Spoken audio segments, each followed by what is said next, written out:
empower the individual. And the impact that one person can have, especially when it comes to empowering others, to make a difference. So please welcome back to the stage Liz Scott, the Co-Executive Director of Allison Gates Hand Foundation.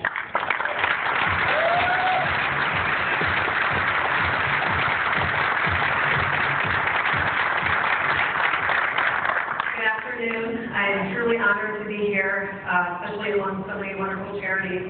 Thank you for giving me the opportunity to thank North American Power for taking charity to heart and doing so much for all of us who are out there fighting for really important causes. I also want to share with you our own foundation story about the power of one. Our tagline at Allison Gates Hand is fighting childhood cancer one cup at a time, but it's very easily, very much could be the same as your theme this weekend, the power of one. We exist because of the power of one very brave little girl who decided she was going to do something to help kids with cancer. I'm proud to say that that little girl was my daughter, Alex, and I am here today to share with you her story of the power of one and hopefully inspire you to do all you can in your communities to help those in need. I guess you would say that our story began when my daughter, Alex, was diagnosed with neuroblastoma, a childhood cancer, just 2 days before her first birthday. Oh.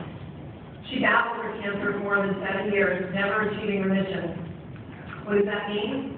She endured countless procedures, 6 major surgeries, 5 years of chemotherapy, 6 months of radiation therapy, weekly blood transfusions, and hundreds of hospital stays. And I'm not telling you this so you'll feel sorry for Alex or for our family. I'm telling you it for 2 reasons. First of all, even though Alex had every reason to complain and say how unfair life had been to her, she didn't. She chose to live each day to the fullest and to do something to help others. The other reason I wanted to share some of what Alex went through in her life was to show you what these kids go through to be cured, so you can feel how important North American Power support is for childhood cancer. Simply put, Alex didn't want other kids to go through what she had to. Alex was just 4 years old back in the year 2000, but she had already been battling cancer for 3 years, and she knew how hard it was.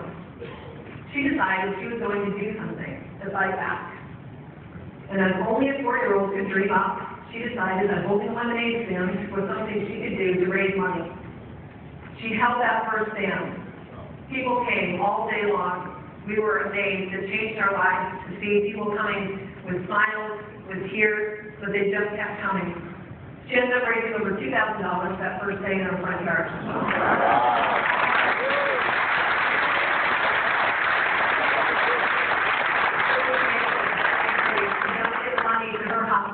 And in her words, so they could help kids the way they had helped her. She was extremely grateful throughout her life for everything everybody did for her. Each year, Alice continued to fight her own cancer, but she always insisted on having her lemonade stand no matter how she felt on a warm day in June. We were completely overwhelmed by the attention, but really by the generosity so many people were showing towards her efforts. Soon, her stand had spread from Philadelphia to states all across the United States and even into other countries. People started holding lemonade stands in their communities and sending their money to Alex, simply saying, I hope this finds a cure. It was really amazing and special to see how her one stand could grow into a nationwide movement to cure pediatric cancer. Talk about the power of one. In 2004, Alex was getting very sick, and she knew she didn't have that much time. But instead of giving up her lemonade stand, she decided she had to do something more so that other children would have the chance at a cure that she did not. She set out to raise $1 million and dedicated the last few months of her life to reaching that goal. Now you're probably asking the same question we had, and that apparently Matt Lauer on the Today Show had when he asked her, how are you going to raise $1 million with a lemonade stand? And Alex said very simply, everyone has lemonade stands and sends their money in, I think we can do it. That simple and profound plan became a call to action, and she soon found herself on the Oprah Show, on the evening news, featured in hundreds and hundreds of newspapers all around the world. She definitely gave it her all at a time when she really did not have much to give. In June of 2004, Kurt's dream became a reality, as people all across the country held stands on the same day as her last dance up near Philadelphia. A show of support for her, but really a show of support for all children with cancer. By mid-July 2004, we were able to tell her she had reached her $1 million goal.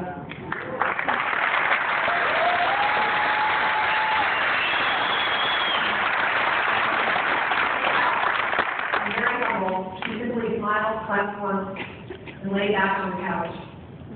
Just a week and a half later, she died peacefully at home, knowing that she had left a legacy.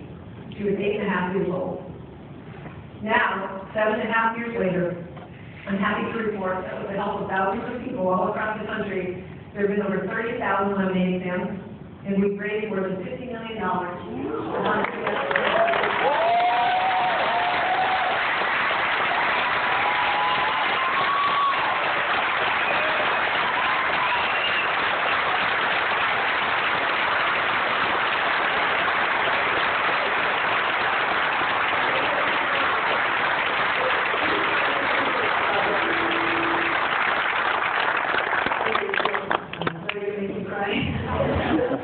We've been able to fund over 200 projects at 66 different institutions. It's making a huge difference.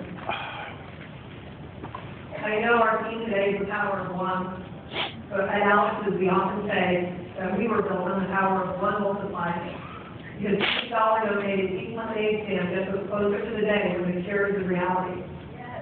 And moms like me will not have to stand up here telling their stories. I encourage each of you to learn more about all the charities that North American Power is supporting.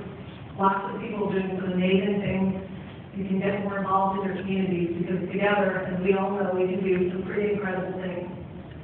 So thank you for letting me share my story. It's an honor to be here. Thanks, North American Power.